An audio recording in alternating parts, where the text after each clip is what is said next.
As jy 'n elektriesien, loodgieter of nutsman hier in Pretoria is en jy maak nog steeds staat op woorde of mail verwysings of om kliënte te prospek, het jy klaar verloor.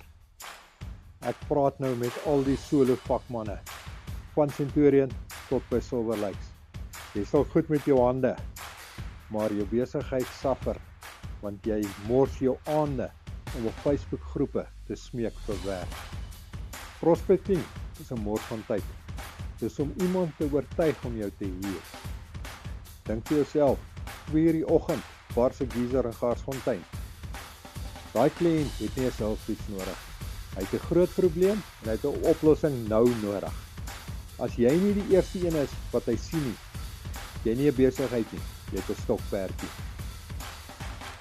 Hou op jag en begin die oplossing te wees. Ek het 'n lead engine gebou spesifiek vir Suid-Afrikaanse vakmanne.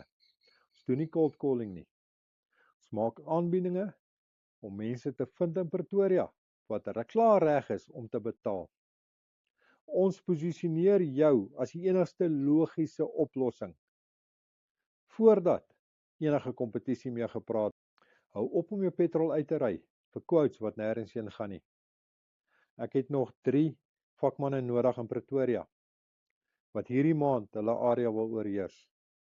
Los die woord leads in die comment section en ek stuur vir jou die blou druk wat ons jou kalender mee volmaak.